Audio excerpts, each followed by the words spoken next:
नमस्कार दर्शक बंधु सबुदिन सुस्थ रहिबार किछि हेल्थ टिप्स। चा पीवा द्वारा आपणंकु ठीक से हजम होई न थाए, जहा द्वारा आपणंको अंतनळी मध्य नष्ट होई पारे। पेटकु सफा रखिबा पई चाहुथिले कला अंगूरर सेवन निश्चय करंतु। सकाळू खाली पेटरे सेउकु लुण सहित खाइले बहुत पुरुणा मुंड जंत्रणा दूर होइथाए।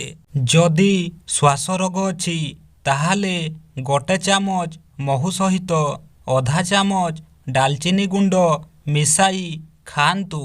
अत्यधिक तेल मसला युक्त खाद्य मनीषकु बीमारी करिथाए, एही सबुकु कम व्यवहार करंतु। मधुमेह रोगी माने भृषंग पत्र चबाई किंबा तार रस पी पारिबे। एहा रक्तर ग्लुकोजर मात्रा कमाई थाए। जुआणी सेवन करिबा द्वारा किछि परिमाण रे पाइरस बीमारी मध्य भल होई थाए। आंब पत्र टिके चबाइले निश्वास दुर्गंध बा मुख दुर्गंध दूर हुए। एक चामच जुआणी पेशी पानी रे मिसेई पीवा द्वारा हठात किडनी रे होइथिबा जंत्रणा को भल करिबारे साहाय्य करे। जामुपत्र खाइबा द्वारा विस्मरण रोग हुए नाही, स्मरण शक्ति वृद्धि हुए एवं दांत जंत्रणा हुए नाही।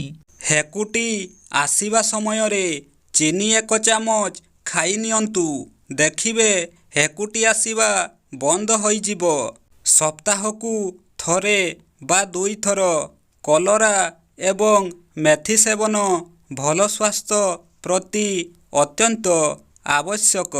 सिझा अंडारे protein, calcium, omega 3 fatty acid, vitamin A एवं बी प्रचुर मात्रा रे अछि। स्नान करिबा पूर्वरु एवं परे परिस्रा त्याग पाई अध घंटार अंतर रहिबा उचित।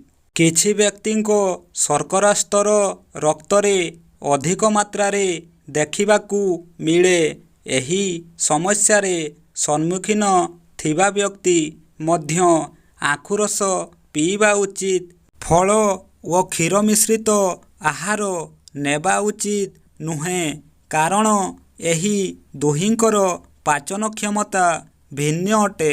अंडा खाइबा द्वारा सारा दिन पेट भरी रहिबा सह भोक कम लागि थाए, जहा द्वारा ओजन कमी थाए।